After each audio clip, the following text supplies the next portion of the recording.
A very good evening and a warm welcome to the program. Thank you for joining us. We're coming to you from the Kampala Serena Conference Center, the NTV Uganda studios.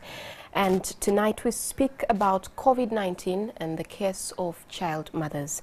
A few months ago on this show, we spoke about a pandemic within a pandemic, children being abused in so many ways. And one of the key issues that constantly came out of our conversation was the sexual violence that many of them were experiencing. And so tonight we continue that conversation. I'll introduce my guests in the studio. I have Annabelle Nakabiri Sebakije, who is the Executive Director of Remnant Generation. Annabelle, it's good to have you back. Thank you so much for having me again, Josephine. All right, and next to Annabelle is Mr. Damon Wamara, who is the Executive Director of Uganda Child Rights NGO Network. It's good to have you in the studio, Damon. Thank you, Josephine. Great. We'll just get right into the show. Can any of you paint the picture for us of what the situation looks like for children in the country, thinking from about a year ago when COVID-19 started, think through the lockdown, and think now that, you know, there's a lot of lifting that's happening, and, you know, schools are getting opened. What does the situation look like for them? Like you rightly said, that last year we had a pandemic within a pandemic. I think what we didn't foresee is that when schools are closed, children are going to be exposed to more abuse at home. And we kept on wondering, as people that are in the field of childcare, what is not happening, because we always assumed that home is safe. We always assumed that children are better off with their parents than anyone else. But what continued to happen is that we're seeing an increase in numbers of cases of abuse, and it looked as though districts were competing every month. So this I think around August, we were seeing cases coming in from Amuru, cases coming in from Uganda, and, you know, one district has 8,000, and then you hear from the eastern region there is over 9,000, and then you get another article showing 3,000 cases. So it was not a thing we're prepared for. It was not something that we're looking forward to, and there was a lot of you know, adjusting that needed to be done for both families, you know, care providers, and even for the ministries. There was a lot of meetings back and forth with different actors to see how do we manage the situation. And as a result of all the abuse that was happening, which was unfortunately a lot of incest cases at the Remnant Generation, where we have the Princess Shelter, 90% of the cases we had were all incest cases. It was fathers, grandfathers, uncles, and you know, siblings that were abusing their daughters and children and grandchildren. So we had to then look at how do we do a lot of family strengthening, a lot of awareness, targeting families, because initially most of the programs, I think, were targeting, you know, schools, general communities, churches, but churches were closed down, schools were closed down, and then families were locked in, and so all the abuse was happening, and children were not reporting. Most of them were not reporting these cases. Yeah, so we were seeing a lot of that, and as a result we have seen many pregnancies coming as a result of all that defilement and sexual abuse that was happening. And I'm sure Damon could share also about how that, you know, affected greatly the service provision and delivery. Okay, before you share on that, Damon, Annabelle, when you were mentioning these figures, when you're saying 3,000 in a district, 9,000 in a district, I think people see that in the paper, they see a headline, but it doesn't really hit them until, you know, unless it's somebody in your field who is actually looking at every other district and following through at a go. So you have a huge number at the end. If you can quantify what those numbers actually mean, so that, you know, when you see an isolated district, you know, picked up, it's not just that district. If you could just paint the picture of what it actually means. Now, what it means when you're seeing that, for example, in the Antonde district, we had over 120 cases by November of girls that were below the age of 18 that were sexually abused and pregnant. And this was in a space of only 5 months, you know, because when we got back into work, that it was in July when the lockdown was lifted and we could kind of move around a little bit more. So from July, August, September, October, November, 5 months, 120 cases that were directly handled by us. Now, what that means is that there is family breakdown, because the pregnancy is for the father or for the uncle or for the grandfather or for a very close neighbor. And what so there is a girl who right there has just lost family support because she's found the boldness to report the case, or somebody has found out about that.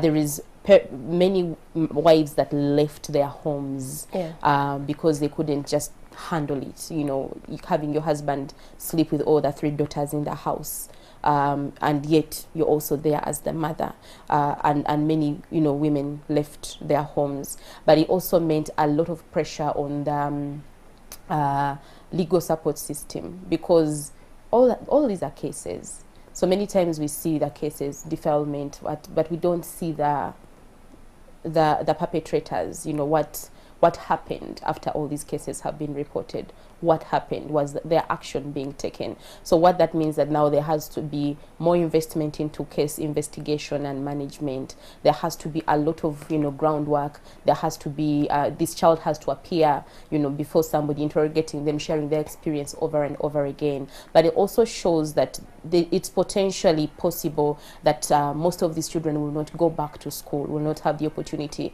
to rejoin formal school. Most of these children were not prepared and ready for sure to be parents at that age, and now all of a sudden they have a responsibility to carry a child. And then it also means that somebody, definitely that child, the girl and the baby, has to deal with pain and trauma of abuse for a lifetime if they don't get supported through it. Somebody has to walk around feeling shame, guilt, a lot of resentment, having a lot of questions. Somebody could get complications from exactly. And then we had girls committing suicide. There was a case that was, I think, reported from Amuru, where a girl just, you know, was married off forcefully, and she just went, and then the person that she was married off to went and had an affair, you know, with another girl. So she just went under a mango tree and hanged herself. And she lost her life. So, and that is the one that came to the limelight. How many did not make it to the limelight?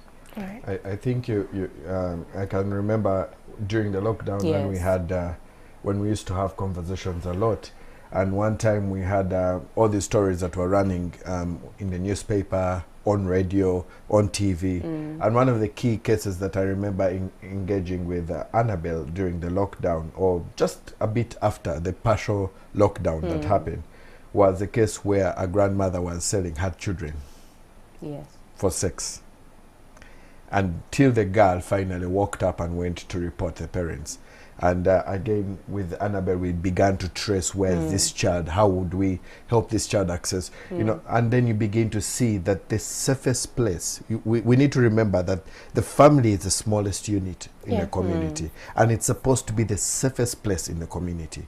Now, if the safest place in the community is no longer safe for a child, where is a child safe? Those are key questions for us, and it has an impact, because we begin to think, if the child is not safe at home, if the child cannot get justice at home, if the child cannot get protected at home, if the child cannot thrive at home and be a child, where can a child be a child? When you ask that question, and not that this is the answer, but just to think through to child shelters, what does that look like in Uganda? Because, you know, ideally, every child needs to thrive in a family environment. Institutionalization of children is an option, but not the ultimate alternative that there should be. Because even when you have childcare institutions, we are all working towards reintegrating these children back into mainstream communities. And the pressure is real.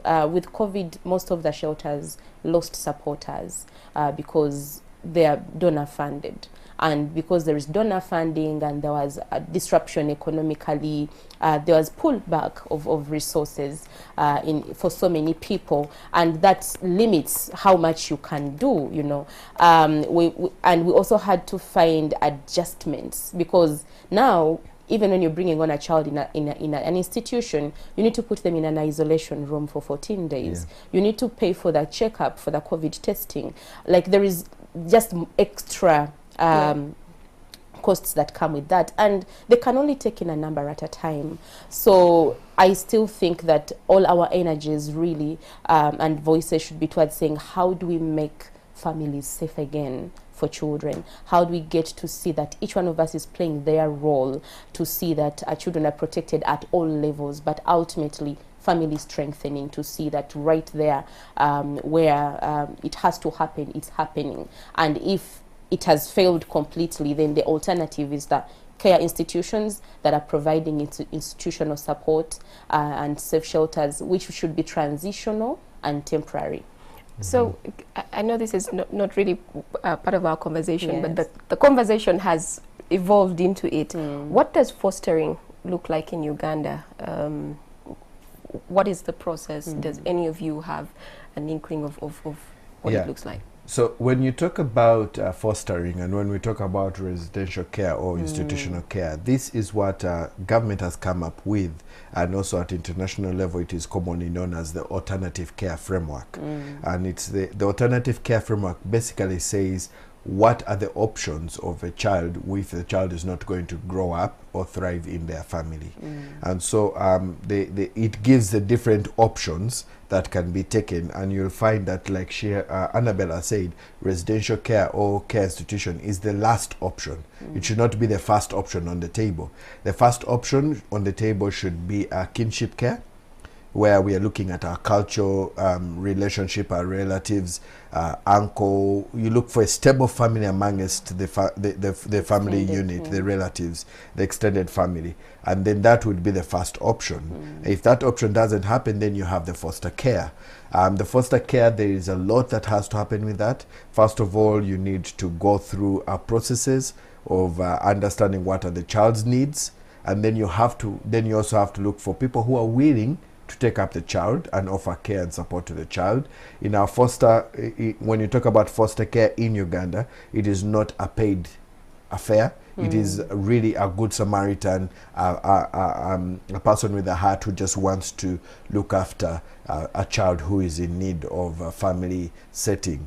And do we have many of those? Well, it's a new concept, as you're saying, and it is beginning to pick up. It used to exist in a loose manner, but now government, with the level of abuse that is going on, government is trying to ensure that there is a streamline and there is a way that a clear-cut way of how a child should get into that foster care system, and for purposes of tracking if the child is okay, safe, and monitoring purposes. We don't have very many, but I do know that there are many CSOs that are members of our network that have gone around in churches and also different other places trying to talk about it and trying to encourage families to look at it as an option. So it's kind of picking up. So when they finish, when the persons are identified, the adults are identified to be parents, which also has guidelines who can qualify. So you can't expect a man who is not married to go and get a girl and foster a girl who is 14 years old. No, our system won't allow that. There has to be matching. It's called the matching process. So you begin to match and see if the child is going to fit within the family, and also the family sees if the child is going to fit with them. And then once the testing has been done, the probation officer is in lead of all of this and is ensuring that now the community, the environment where the child is going to go is a safe environment. Then they will place the child there. But then the care institution is the last option. When all these others have not been successful, then it is for temporary purposes that they go into the care institution. But with what has happened, what we see, what Annabelle has shared about, and it's a very good question that you bring up about all of this, is that when we see that there are teenage pregnancies, and now we are beginning to manifest the babies of those teenage pregnancies of COVID, we are beginning to see children who are also not able to take care of these children. So there's an increase of abandoned babies. There's an increase of abandoned babies. There's also an increase of family breakup, where the parents are not going to accept the child to give birth, so they chase the child away. But then also there's the whole idea of where these babies going to go, where those mothers going to go. this leads up into the care institution that you're talking about. This leads up into the foster care. This will lead up into the adoption process, which again brings an overwhelming number of babies and care that is going to be given, of which we are not seeing the same amount of financial support going towards that to be able to sustain and invest in ensuring that the girls who, the young children, the girls who have been pregnant are going to receive the antenatal care and a safe delivery. Yeah. And then they are going to be, they have a surety of going back to school. Okay. We're going to take a short break. When you spoke about the girl, pregnant girl, the parents don't want her at home anymore because, you know, how do they start to explain about their daughter that just... It's a shame. It's a shame. Once was a... Let's take a short break and we'll be right back. Uganda.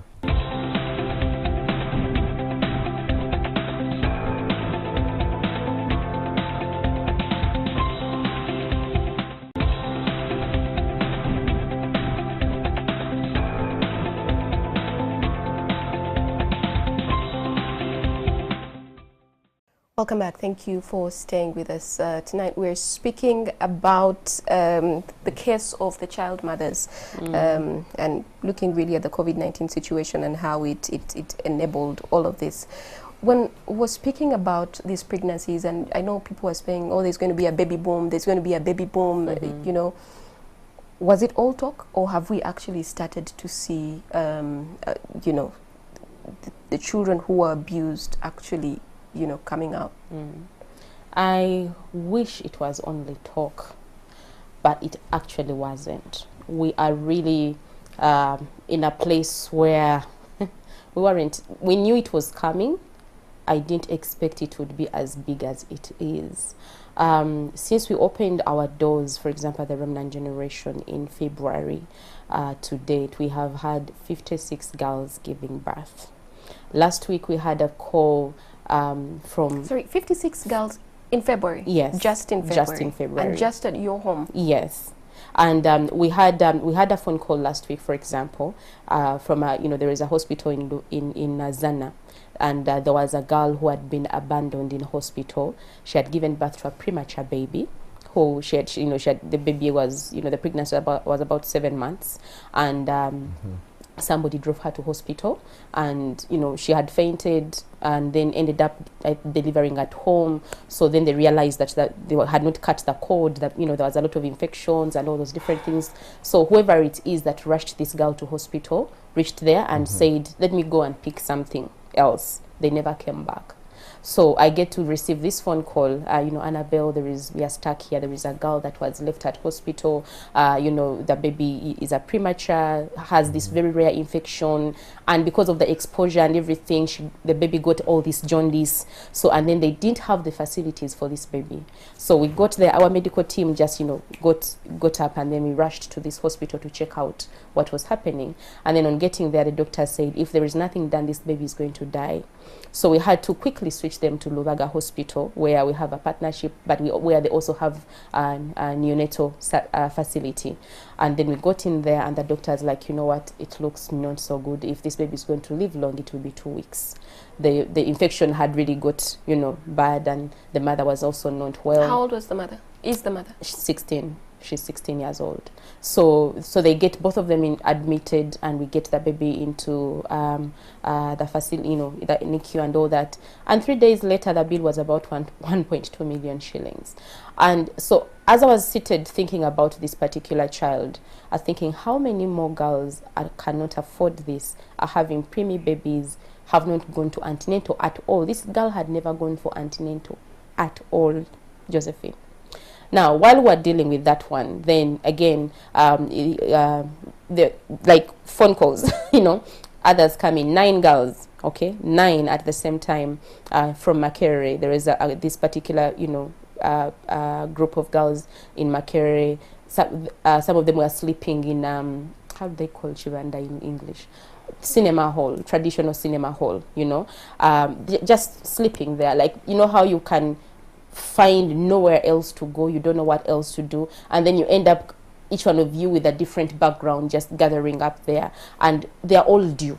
You know, they're like, basically they're all due. What age bracket are we speaking about? 13-year-olds, 14-year-olds, 15-year-olds. Some of them were working as housemaids. Others had, you know, come in and they found themselves trapped in child prostitution.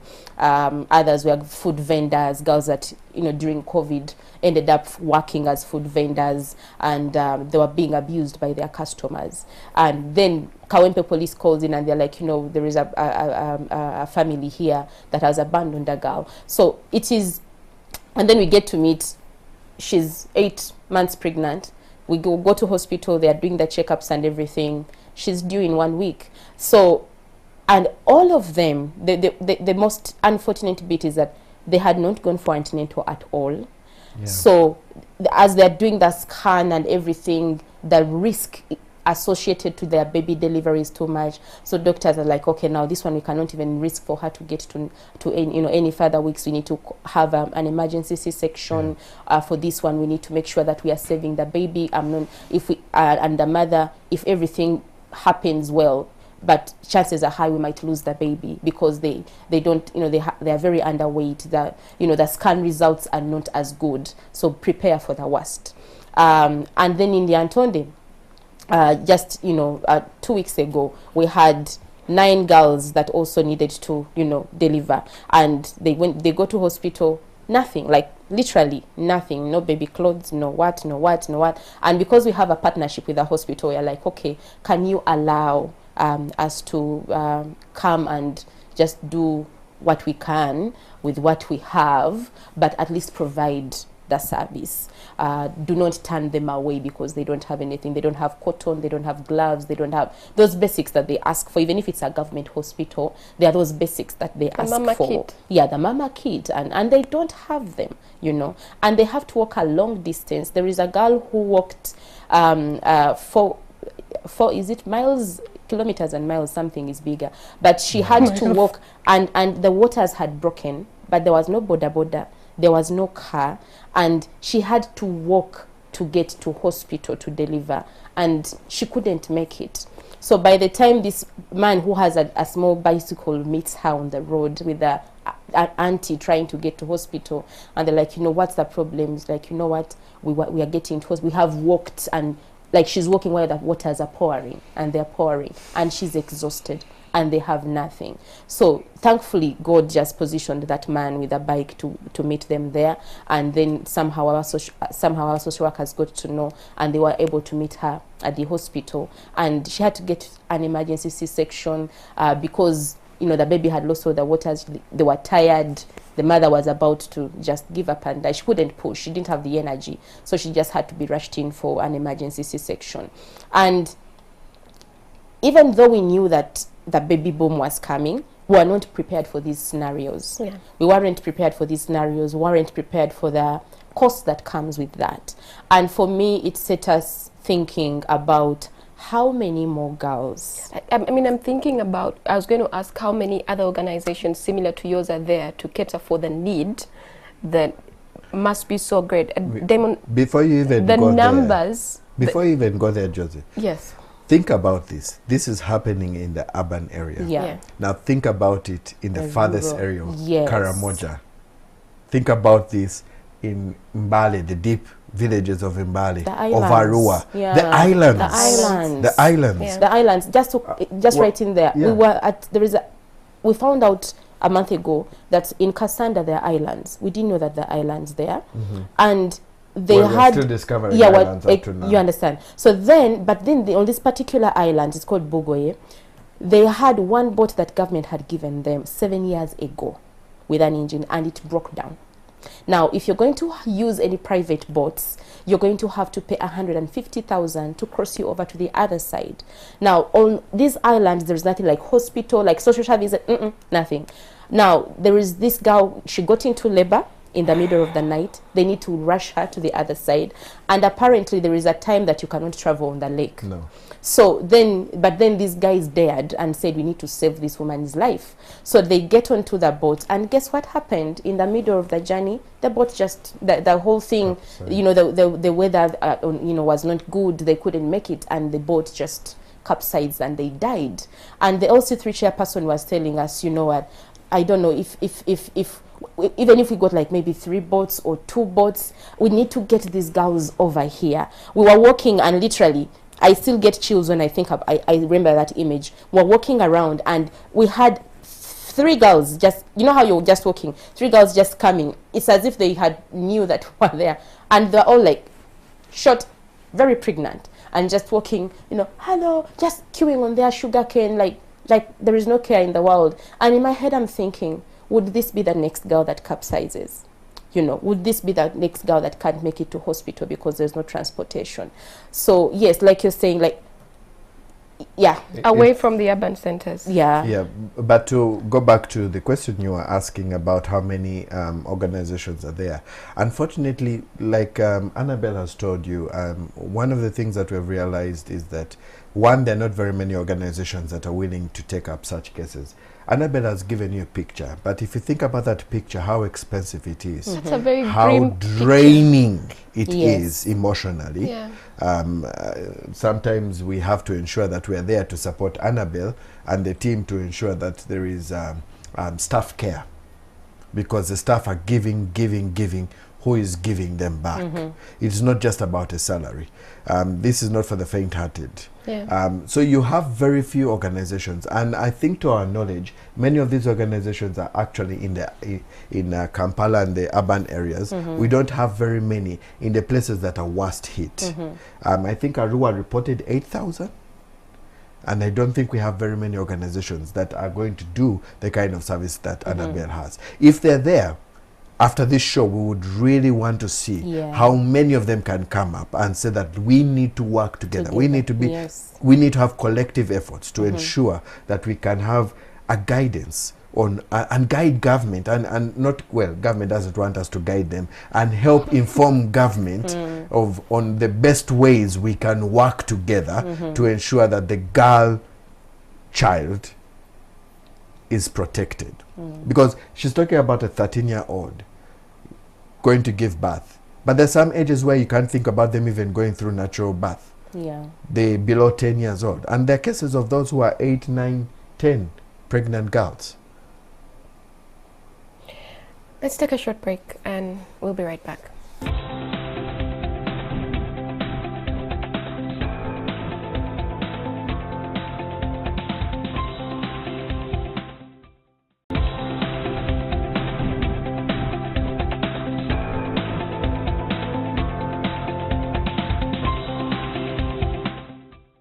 Welcome back. Thank you for staying with us.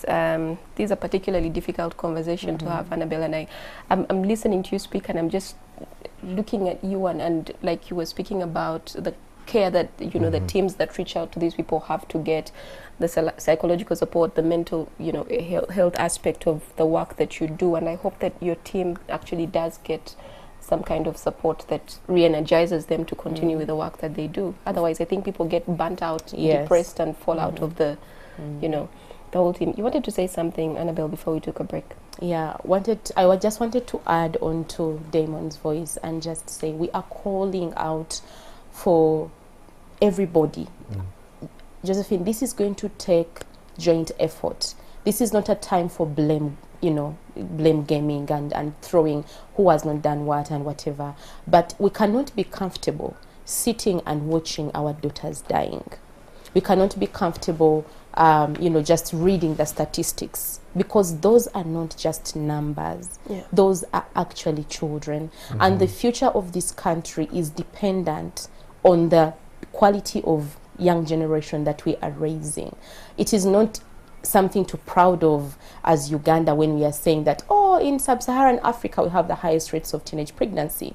And yes, we might find solutions medically, we might find, you know, all the efforts in awareness creation and everything, but what about those girls and babies that have already experienced this? We need help. This is where we are calling on churches, we are calling on, you know, mosques. I mean, we are calling on people to come out. There are so many structures within the community, within our societies, that are well positioned to do something, to mobilize mama kids, and they don't have to you don't have to wait for an organization. You just have to go to a local hospital there and say, okay, I'm going to make it my business to help all the girls in my community get to hospital. Interest yourself in finding out have they attended antenatals, instead of just passing and they're like, but it means more than just saying because that girl can be like that young girl that had to walk for miles trying to get to hospital. They don't have money for a boda, they don't have a car, and it took that man with a bicycle to help them to get to hospital. But what if we need more men like him? Yes. What if the counselors that we have? What if the reverends that we have? What if the mother union groups that we have decided to say, we are going to deliberately look out for the teenage mothers in our community, and let us see how we help them, to get to hospital and to get support for them. When you say that, every time people say male involvement, male engagement, how do we come in and help? And I think that's a place to start. Schools have opened for some of them. Schools are reopening March 1st, which is tomorrow. Are the girls even allowed to go back to school pregnant? I know that there was a directive to that effect. Do we know if have we gone around schools and seen if they're actually allowing them in? We have a partner under UCRNN that we work with that is called Concern for the Girl Child, and they are really focusing on education and having an interaction this week that we got to learn that actually some schools have allowed the girls to go back, which is really awesome. And I know that also other schools were seeing some features on TV, and they were showing the schools that have opened up to these girls. In the Antonde, we have a school that we are working with. It has 4 girls in senior 4, and they are all pregnant. Actually, one of them fainted in class the other day, and they needed help to get to hospital. But one thing that is true, not all the girls went back to school that are pregnant. Was there, and so you have to be, you're not allowed in school if you're beyond a certain number of months, maybe 7 or something. Yeah, because you can be until you're 6 months, according to the policy that is guiding, that the Ministry of Education released. You can be in school until you're 6 months pregnant, and then after that you are not allowed to be in school. But also we know as mothers that have experienced childbirth that the first trimester is tricky. So even for those that are in the first trimester, they are pretty much, you can't, there are hormonal issues, they are throwing up, they are sleepy, they are tired, they are sick. So it's possible that even the first 3 months of that journey, a girl will be out of school, and then they pretty much have a window of 3 months, and because then there will be 6 months and they cannot be in class. So many girls have just decided not to go back to school, apart from those that are candidates and they want to write their exams. I'm thinking about the girls that are candidates, and even the ones who are not candidates, and the girls who have maybe just even given birth yesterday or the next couple of days will give birth. Are schools prepared? I mean, schools are prepared for, sanitizers, the ones that are, and all the other SOPs for COVID-19. But what kind of preparation does a school need to welcome a young pregnant girl back to school, or a young mother, breastfeeding child mother back into school? I'll let you take a break, Damon. I think, first of all, let me bring it from this way. If in our own organizations it is hard for pregnant women to thrive, get support. The CEOs, the HR, some of them don't even know what to do with those pregnant women. What about in schools? Do you think they'll be ready? 2, without blame or without anything, I can understand where Ministry of Education is coming from. But I think there is a lot of investment that needs to be done with the key stakeholders, and we need to find what will work for us, how it can work for us. And we're at that phase right now. For us as child actors, we see it as a positive move that girls are allowed to go back to school. But we don't know what to do, and we need to engage on finding out what is the best way. And once we do, then we can tell government that let us do it this way. That's one thing I want to say. Two, there is a lot of, there are many stakeholders you have to bring on board. Parents of other children. Because they have a thought and an impact, and they can even tell their children, or give their children guidance, don't play with that girl, you will also get pregnant. There is that whole perception with the parents. Two, the teachers. How does a teacher handle? Like Annabelle was saying, one of the organizations that we work with was telling us that in Sinjiro, the teachers were saying, please tell us, what do we do? We want to help the girls, but we don't know what to do. There is a need for even capacity building, because remember, what was known was, if a girl is pregnant, send her out of school, she's suspended, she's expelled, and she needs to go back home. But now we're changing that. How do we deal with that? It is not part of their curriculum in the teaching schools. They have not learned about that. Three, the whole perception of antenatal care. And as I'm talking about this, I want us to move away from Kampala. I want us to think about the village schools. And for me, that's when I'm talking, which has majority of the girls who are actually not going to receive attention or care. But I'm talking about that one that is deep in the village. How will they be able to receive antenatal care? It is a good place for them to receive antenatal care because there's a strong community around the girl. I am seeing the positivity about that. But how do we get that antenatal care to them, from up to them? That's a whole new process. That's a whole new dilemma that needs to be dealt with. Head teachers, how do they report?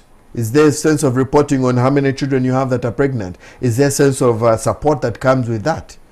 When you think about when we're in school and they would come to check if you're pregnant, and oh yes, not that I know, but well, I used to just hear them say all girls go to the dormitory, and then we'll say okay. But carry on. Yeah. So when you think about just that, is now and that's in the urban schools, but in the village schools, if a child drops out, that's it. No one's following up. Yeah, no one's following up, because even the homes are far away. You're looking at 10, 20 miles away. Who's going to follow up that child? I think that the first move made by government is good, but two, we need to find allowing them to go back to school. Up to a certain. But how?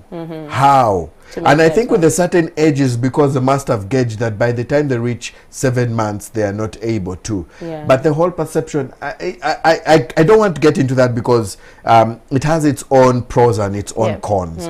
But I guess what I'm trying to say is that we need people to come and sit at the round table and think, and those who have actually had, who have engaged in interventions that have worked, that we can engage on, build as a system and as a working system for us, and we then can expound on that. Before we do that, we're on trial and error. All right. Annabelle, I'm thinking about the schools, urban, rural, that might have a senior woman, a nurse who is in the sick bay, if they have one, or just the ordinary teacher who is faced with this child mother or with this pregnant young girl. What do they do? How do they start to support them? How do they encourage them to keep coming to school? How do the headmistresses and headmasters give provision for a child mother to breastfeed her child, if it's even doable, while she's still coming to class? I mean, what you pointed out, Damon, about in the corporate world, it's hard enough. So how does it even, get there? Our own corporate offices don't have rooms for mothers to breastfeed. Or a fridge, at the very least. Or a fridge for the pumping. What advice would you give, Annabelle? I think the advice I would give is that really, I know for sure, it might be too much to ask if we ask government to invest in baby centers at schools. I don't see that happening. At least I'm not being they need classes. Yeah, you know, we need classes. We still have children studying under trees. We might not possibly start having nursing centers, but for schools at least have the opportunity for a sick bay, or they have the opportunity to have a senior woman who is resident. And most times these are schools that also have possibly a boarding, you know, facility. Would love to encourage, the best thing would be is turning a particular corner of the sick bay into a nursing area where these girls can literally come with their babies and leave them there. One thing for sure, Josephine, that is going to hinder these girls from pursuing education is the fact that at home there is no one willing to stay with their child. And if they are going to sit exams next week, and they're going to write for those that have given birth, they need to come to school with their babies. Now, you're not going to leave it in the headmaster's office, because, you know, headmaster is seeing all these people, they are walking in and the babies are going to cry. So we need to find a place somehow, either a classroom, since now not all classes are back to school, put a classroom, you know, put a carpet, or, you know, a chidago, something down there where the girls can come and put at something and put their babies, as long as it's clean. And I'm also saying that, also bearing in mind that there are some schools that do not even have the luxury of a sick bay or the luxury of extra classrooms. All the buildings they have are going to be used for UPE, you know, exams and all that. But if we can, this is where we need to partner, whether there is a neighbor, you know, to the school, a family that is neighboring to the school, and they are able to provide their sitting room for these girls to leave their babies. I think that's why I'm saying that it is now time for us to look at this not as a government problem or whatever, to own it. All of us. All of us. And I think one of the things, what I'm picking from what you're saying is,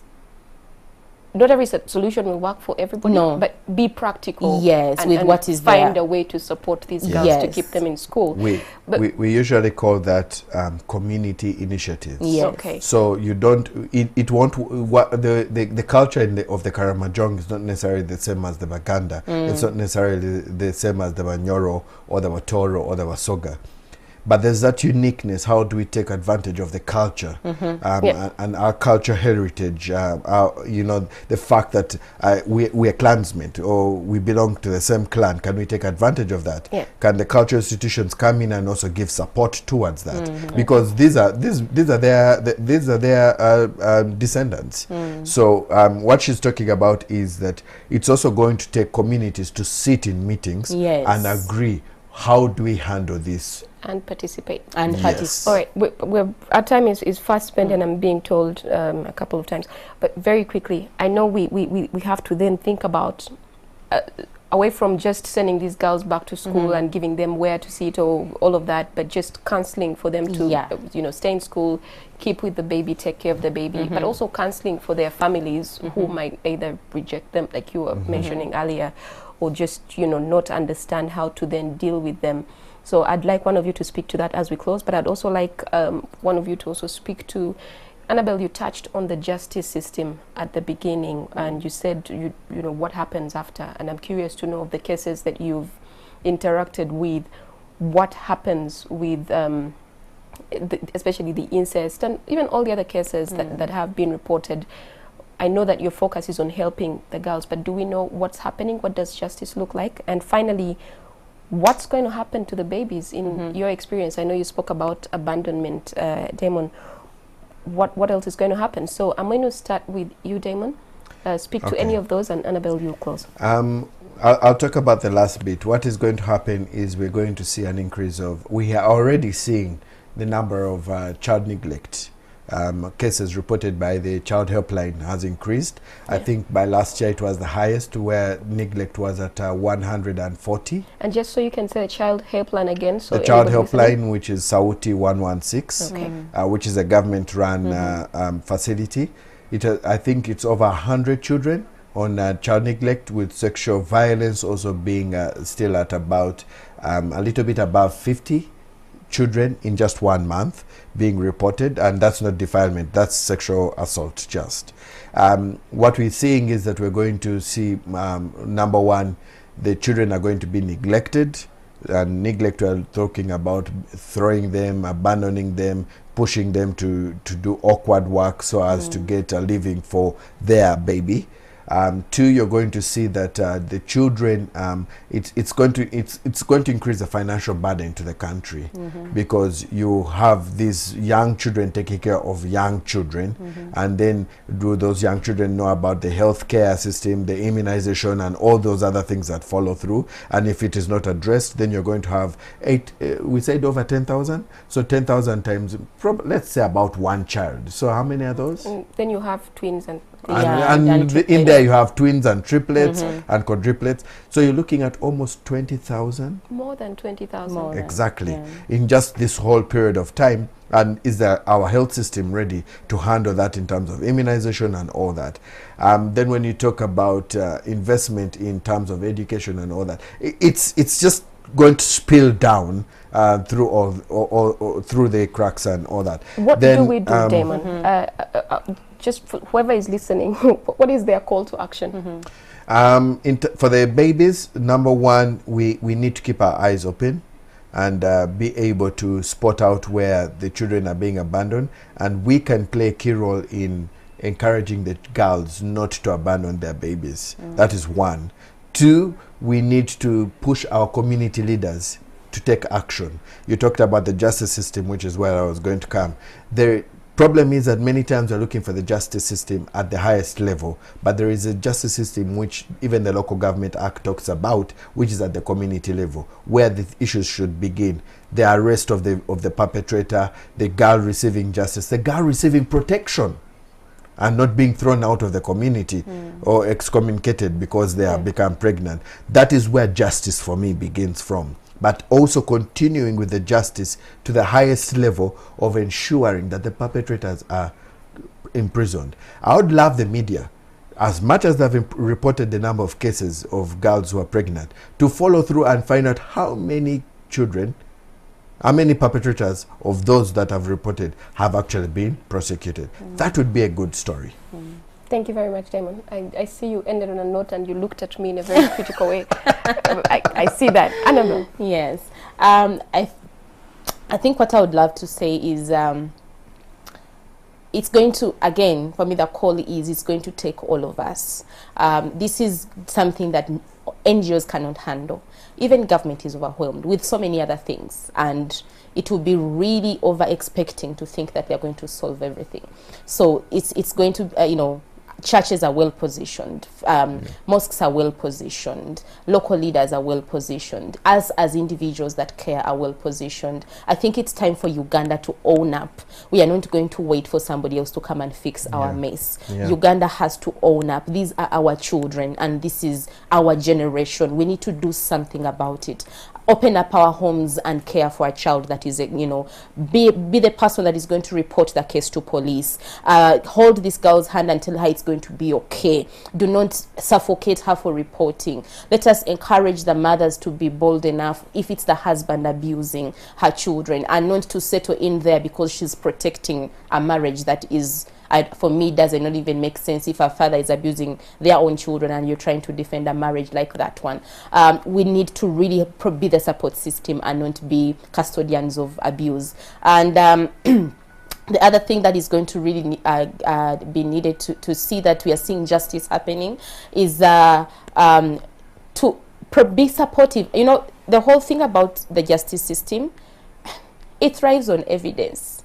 It thrives on evidence. So if we miss the testing of, that police surgeon report after the abuse has happened, and then the girl takes a shower, there is no evidence. The girl is pregnant 9 months later. Okay, not 9 months later. It's pregnant immediately. It's pregnant. But then somebody can ask, so what shows that I'm the one responsible? Like we have always been asked. And DNA tests are expensive. And DNA tests are expensive. Well, you understand? You do the DNA test after the baby is born. After the baby is born. So those are like 9 months and the perpetrators run away. Yeah. So this is where we are going to need that. So if abuse has happened, let us take the girls immediately to hospital.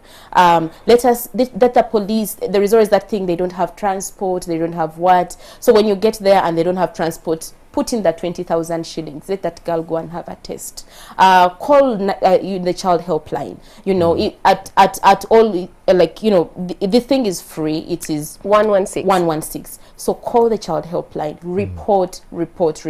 At least when it gets into the system of the child helpline, somehow we have the hope that it will be tracked down and support will be given. We know that the justice system is overwhelmed. We have many new districts with no courts. We have to wait on when the magistrate will come down to the whatever, but at least we can work with whatever is available to see, even if it is one child. All right. We have made a big difference. Thank you so much. Thank you, Annabelle, and thank you very much, Damon, for taking the time to speak with us. This has been a very, very informative conversation, so I thank you for also reaching out. Thank and you again, you know, to whoever is watching, I guess everybody has a part to play. I don't guess, I know, and I think it's just willingness to actually reach out and start to find a way where you can participate. Well, that brings us to the end of our show for tonight. Thank you so much for watching. Coming up is NTV Weekend Edition.